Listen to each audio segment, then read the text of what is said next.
Anatole Koliné-Makosso avait rendez-vous ce jeudi matin 10 heures au building administratif, le siège de la primature sénégalaise, logé dans ce bâtiment, fleuron du patrimoine architectural dakarois. Il accueille les principaux ministères du Sénégal et les archives nationales. Accueille aussitôt son arrivée par son homologue sénégalais Ousmane Sonko. Salutations distinguées de bienvenue sur le perron avant d'accéder aux ascenseurs, c'est une tradition sénégalaise. C'est le Dalen Akjam en Wolof, la langue locale.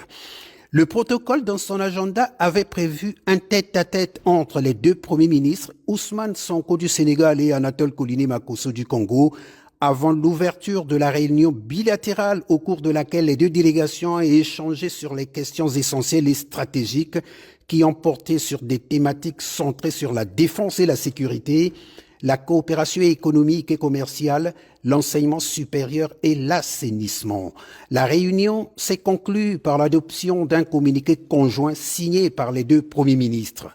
Les échanges qualifiés de fructueux ont été délivrés par les deux premiers ministres au cours d'un point de presse, l'occasion pour la presse nationale et internationale de revenir sur le contrat d'affermage et le contrat avec le Rwanda. La Sénélec a remporté cet appel à manifestation d'intérêt, mais sans compter sur les opinions publiques de nos pays respectifs. Je crois que le Sénégal a eu le même problème, nous étions en 1998, lorsqu'il s'est agi de concéder la distribution et la commercialisation de l'électricité à une compagnie qu'on appelait Hydro-Québec.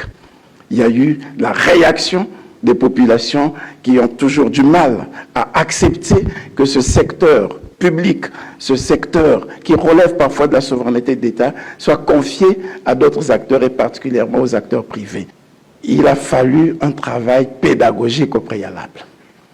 Et ce travail pédagogique n'a pas été assez efficace, ce qui a suscité un certain nombre d'inquiétudes, d'interrogations. Et ce sont ces inquiétudes que nous sommes en train de lever petit à petit. Et si nous parvenons à lever ces inquiétudes, nous allons nous asseoir de nouveau avec Sénélec pour voir dans quelles conditions, effectivement, l'opérationnalisation de ce contrat d'affermage devrait se faire. Sans doute, avons-nous confondu vitesse avec précipitation. On était tellement sûrs de la volonté de tous d'aller vers la réforme de ce secteur que nous avons voulu anticiper.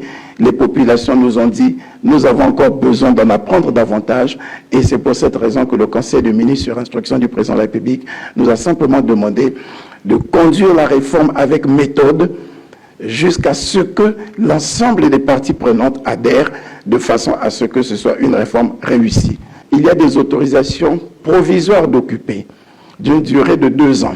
Si au bout de 2 ans, aucune activité n'a été réalisée, l'autorisation provisoire d'occuper devient nulle.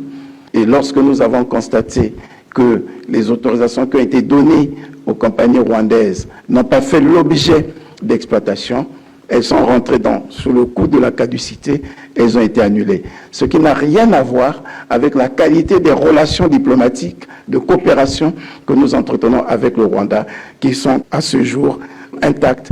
Anatole Koliné a remercié son homologue sénégalais d'avoir créé les conditions de cette rencontre pour consolider les relations de coopération et faire de Brazzaville-Dakar un axe de coopération stratégique. Nous devons partir de la coopération institutionnelle à une coopération plus économique. C'est tout le sens de la séance de travail aujourd'hui. C'est pour cette raison que nous avons exploré ensemble d'autres axes de coopération. Des axes qui sont beaucoup plus assis sur la diversification de l'économie. Parce que, ainsi que l'a dit Monsieur le Premier ministre, si nous voulons aller vers la zone de libre-échange économique d'Afrique, la ZLECAf, il nous faut renforcer l'économie, il nous faut renforcer les échanges intra-africains. Il a été démontré une véritable faiblesse des échanges au niveau de la région. Pour le Premier ministre sénégalais Ousmane Sonko, la coopération entre les deux pays n'est pas une simple formalité administrative.